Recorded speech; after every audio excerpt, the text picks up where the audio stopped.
Piers, this is going to get us all blown up if we don't have a little bit more common sense. NATO hadn't actually encroached. He is preemptively doing this. You seem very reliant on accepting Putin's worldview. Russia, throughout its history, has always believed in keeping some safety from the West, which has repeatedly invaded Russia. It's good for superpowers to keep a little distance. The United States, they lied, they cheated, and they started the expansion. It's an argument you've espoused on Russian state TV. Yeah, I tell it everywhere. Why are you not as censorious about Putin doing the thing that you feel so angry about what you say America's done? If they took Ukraine as a member of NATO, we will end up in nuclear war. President Putin wants peace, at least that's what he wants you to believe. The Russian dictator has, for the first time, outlined his terms for a ceasefire in Ukraine. He's demanded the complete withdrawal of Ukrainian troops from 4 regions, which are currently occupied by Russia, and which it claims to have annexed. Italy's Prime Minister, Giorgia Meloni, speaking at this weekend's Peace Summit of World Leaders, said he's effectively telling Ukraine to withdraw from Ukraine. But if Putin's real aim was to feign innocence for his apologists and score another propaganda victory, he may have been successful. Well, to debate all this, I'm joined by Professor Jeffrey Sachs, returning to Uncensored. Professor, great to see you. Oh, it's great to be with you. Thank you so much, Piers. We had a great reaction to our last debate, which was as lively and provocative as I hoped it would be. So I hope we'll get the same again now. I just want to ask you, this Putin peace plan is not really a peace plan. What he's saying is all the land I have illegally stolen, I want to keep. Isn't that what it boils down to? Well, there are 2 issues. One is no NATO enlargement, and the second is this territorial issue. It involves Crimea and what they claim is 4 regions of Russia. To my mind, this is overwhelmingly about the first issue, is about NATO, because that's been the issue on the table for 30 years. Territory was not on the table until 2 years ago, but for 30 years, NATO was on the table. I think the territorial issues, if I may say, are probably negotiable, at least in part. Of course, there's been a war going on for 10 years now and an escalation during the last 2 years. I think the non-negotiable parts of what Putin is saying, I would guess really non-negotiable, so we have to think about them, is that NATO will not enlarge to Ukraine. And I think Crimea is non-negotiable for Russia's core security interests and perceptions and history. So I think what's really absolutely core to what President Putin is saying is he would like to stop the war. He doesn't want to take over Ukraine. He doesn't want to take more of Ukraine. On the combat line right now, on the contact line, he doesn't control all 4 of these provinces, and I doubt that he would insist on that. I do think that he would hold out for Crimea. Almost every Western analyst and expert agrees with that, and there are many reasons for that. But what I do think is at the core of this all along was Russia, throughout its history, has always believed in keeping some safety from the West, which has repeatedly invaded Russia. And after the end of the Soviet Union in 1991, the US and Germany had said to Gorbachev and to Yeltsin, we won't expand NATO 1 inch eastward. But then, like always with the United States, they lied, they cheated, and they started the expansion. And then the Russians, I was observing this all along, the first expansions, which were in Central Europe, didn't come too close to Russia. And they said, we don't like that. You cheated. You told us no. But okay, that's Hungary, Poland, and Czech Republic. That was 1999 under Clinton. But then it just kept coming and kept coming and kept coming. And they said with rising decibels and rising fervor stop coming closer. And their ultimate red line has been consistent. It is Ukraine and Georgia. Why? Well, it goes back, Piers, to the British Empire, to 1853 to 1856, actually to Lord Palmerston. He had an idea: surround Russia in the Black Sea, render Russia's fleet in the Black Sea in Sevastopol, which was there in 1853, just like it's there in 2024, render it essentially inoperable, control the Dardanelles. This is a long story. And then Russia is a second or third rate power. And President Putin is responding to what has been a British imperial attempt for 175 years and a U.S. attempt since 1991, basically to surround Russia with NATO. And what Putin has been saying is, don't do that. Stop. Leave Ukraine as a kind of buffer zone. And Ukraine was perfectly happy with that, and public opinion was perfectly happy with that, and they didn't want to join NATO. And in 2009, they elected Viktor Yanukovych, who promised them neutrality, which was the promise that Ukraine itself had made in declaring its independence, that they would be permanently a neutral country, because they're in between West and East. They're in between Europe and Western Europe, or the European Union, and Russia. So they wanted just, okay, we'll be neutral.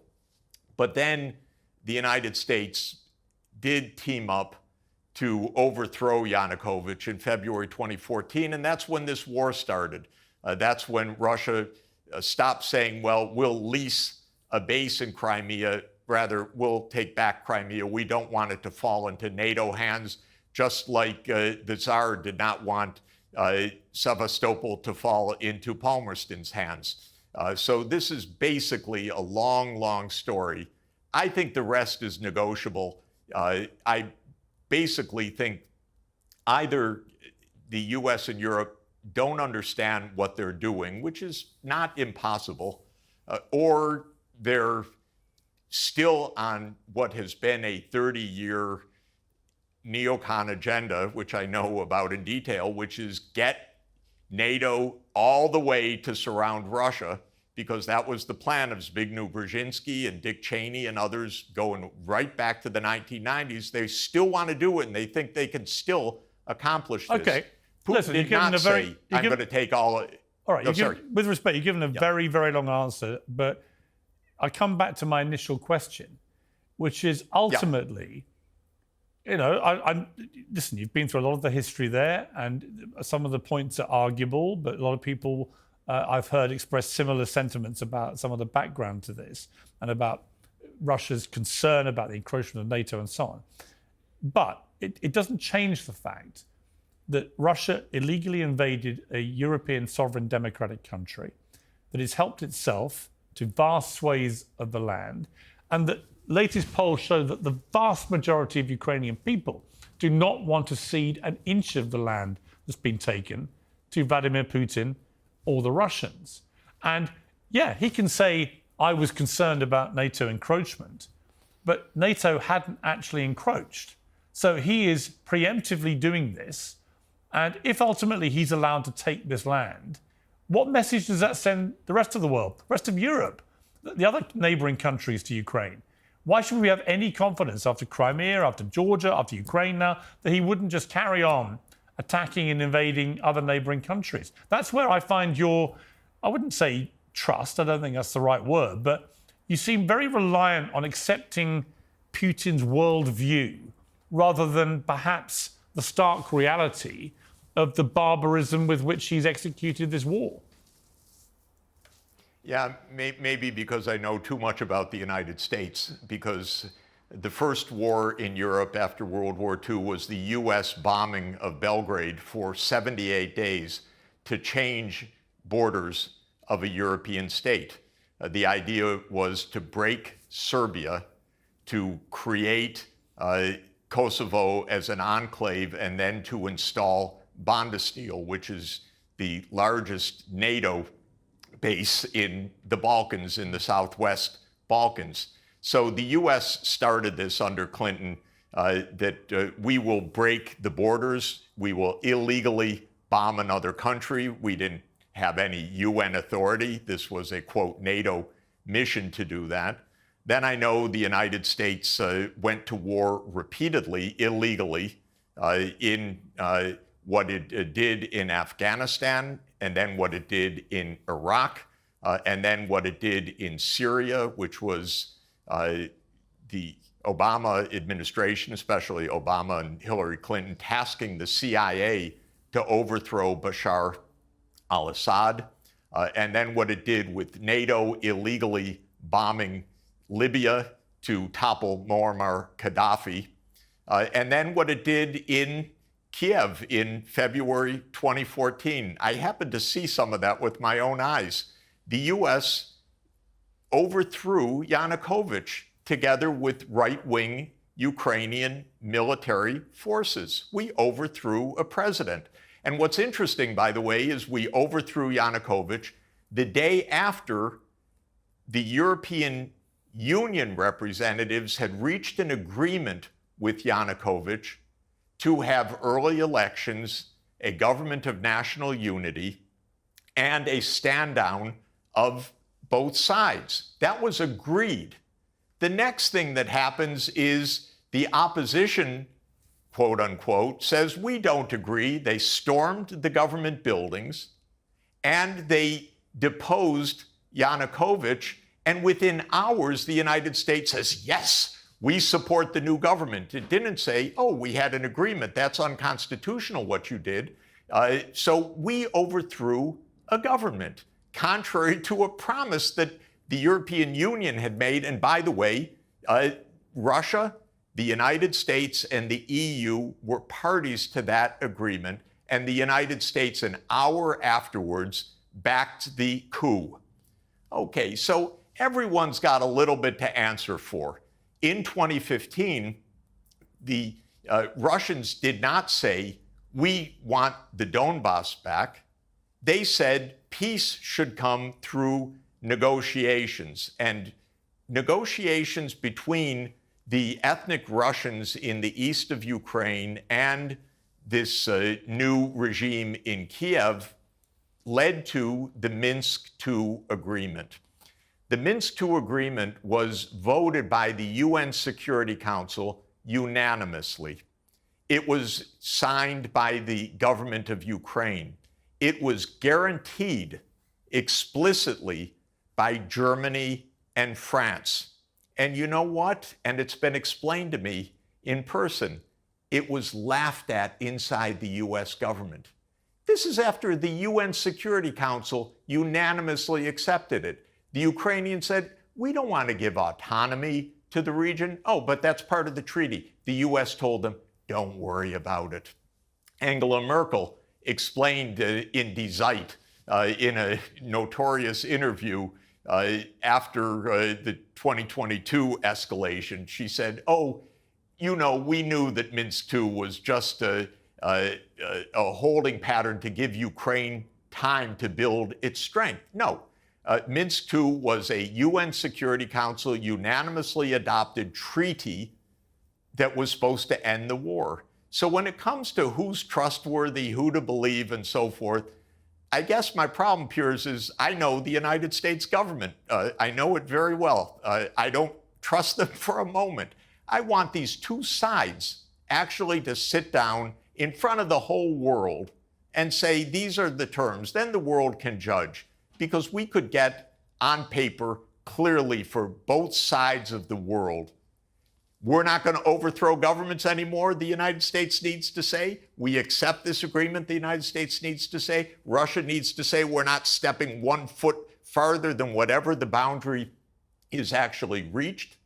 And NATO's not going to enlarge. And let's put it for the whole world to see. You know, once in a while, treaties actually hold. But there is an argument. Okay, listen, I hear you. And it's an argument you've espoused on Russian state TV as well. I've heard you do that. Yeah. Absolutely. I tell it everywhere. Right. So, and that's fine. You've been consistent. I get that. But actually, isn't this, if you look at it a different way, a perfect illustration of why there should be NATO encroachment, actually? Because if you go through the history since the start of World War II, in 1939, it was Nazi Germany and the Soviet Union that invaded Poland. 1940, Soviet Union invaded the Baltics. 1940, Soviet Union annexed parts of Romania. 56, Soviet Union invaded Hungary. 68, Soviet Union invaded Czechoslovakia. Now, Poland, Estonia, Lithuania, Latvia, Romania, Hungary, or Czechoslovakia did not invade Russia or the Soviet Union. No threat emanated from those countries, but they were attacked by the USSR / Russia. And that's why these countries wanted to join NATO. And since they joined NATO, none of them has been attacked by Russia again. So if you were putting all that into the mix here, you might say that's a perfect illustration of NATO power deterring Russian aggression. And that actually, if Ukraine had speeded up its membership of NATO, which many of the people in Ukraine were actually keen to do, if it had done that, it might have had the protection against the illegal invasion by Russia. So in a way, you could flip your argument on its head and say it almost proves the opposite, which is that by not being part of NATO, Ukraine was vulnerable to the very attack that then happened, just as it lost Crimea.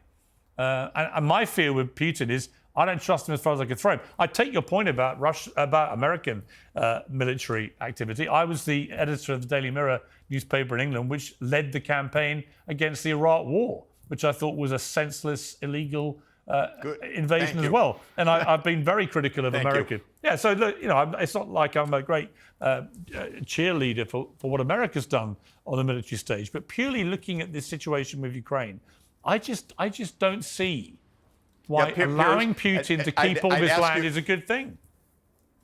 Yeah, I'd ask you to consider a couple more dates. One is 1955. Fascinating date. Because in 1955, Austria very cleverly agreed to permanent neutrality on the basis that the Soviet Union would go home. And in the state treaty, they adopted neutrality, and the Soviet Union went home.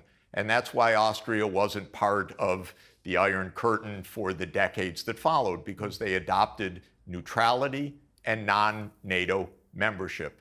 Now, it's fascinating, and I don't want to take us into a long digression, but the idea of the Soviet Union then was actually not only with regard to Austria, but it was more strategic. What they were saying was, do the same with Germany, which just killed 27 million of our people. After all, this was 1955, was just 10 years from the end of World War II. Neutralize Germany. Don't make Germany a rearmed cornerstone of something called NATO, but make Germany neutral, and then we can end the Cold War. This was no less the recommendation of no less, I should say, than George Kennan himself, the author of Containment. George Kennan, for years in the second half of the 1950s, said we're missing the most obvious point. A neutral Germany, the Cold War could end. He went on wreath lectures in BBC to say this. I think it was 1957, if I remember correctly. And this is fascinating. We missed the opportunity to end the Cold War decades earlier. The other date that I would urge you to think about is 1962, when the Soviet Union came close to the United States in Cuba. The U.S. said, Monroe Doctrine, you don't come anywhere close to our hemisphere. We nearly had nuclear Armageddon in 1962.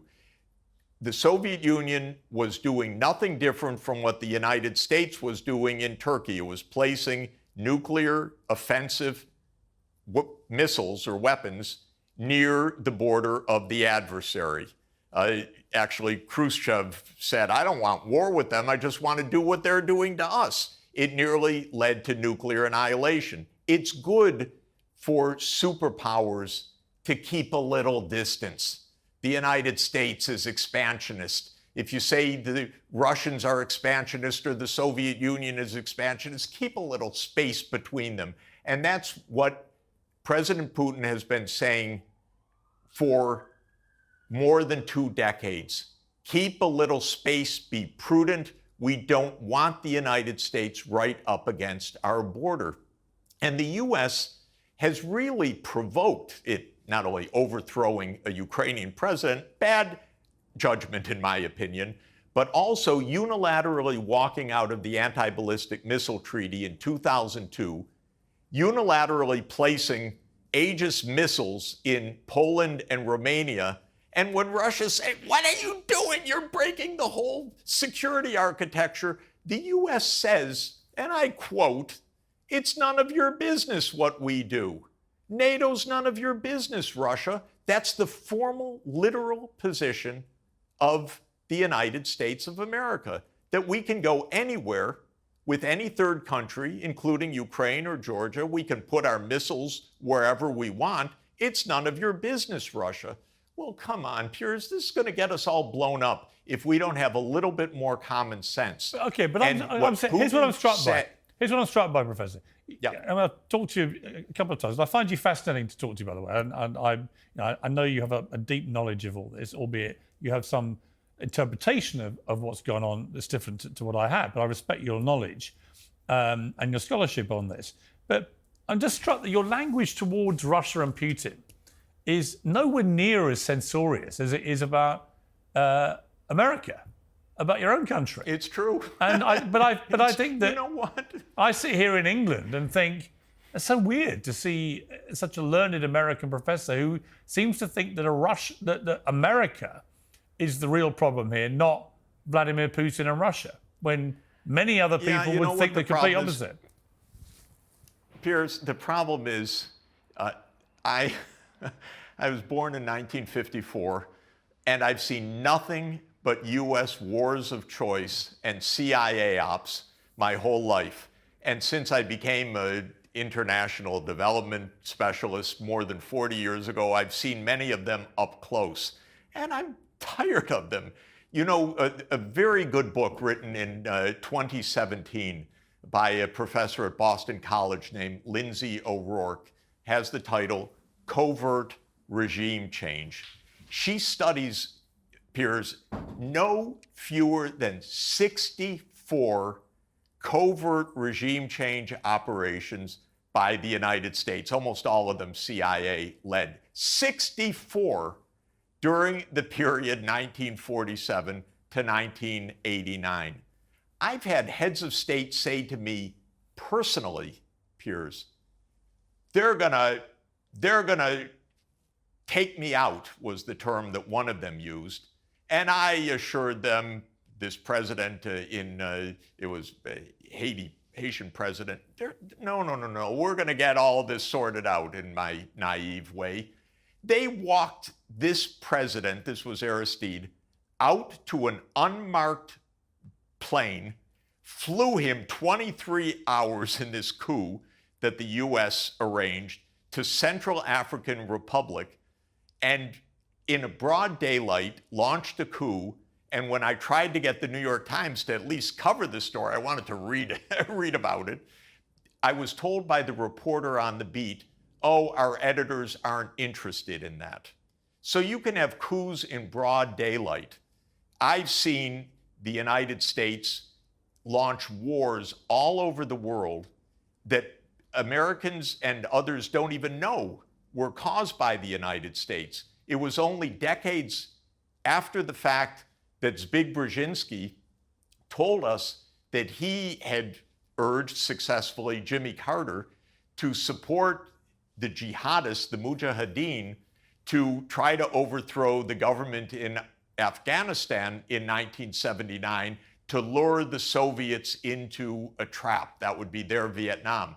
We messed up Afghanistan for more than 4 decades in that little typical U.S. regime change But if you feel, maneuver. okay, but Professor, look, here's my question. If you feel so angry about so many, as you put it, illegal military operations, invasions, whatever you want to call them, by the United States, why do you not also feel that same level of anger when Vladimir Putin, for whatever political reasons he wants to come up with about fears of NATO encroachment, blah, blah, blah, when he launches a full-scale invasion of Ukraine, which is now a sovereign democratic European country, and kills... Well, it's not a democratic country, but it's a... It had a democratic election, far more democratic than Russia. Well, it did a while ago. It did a while ago. But it's now certainly under martial law. It's certainly far more of it. Well, before the war began, it was certainly far more of a democracy than Russia has been in recent decades. You would certainly accept that, wouldn't you?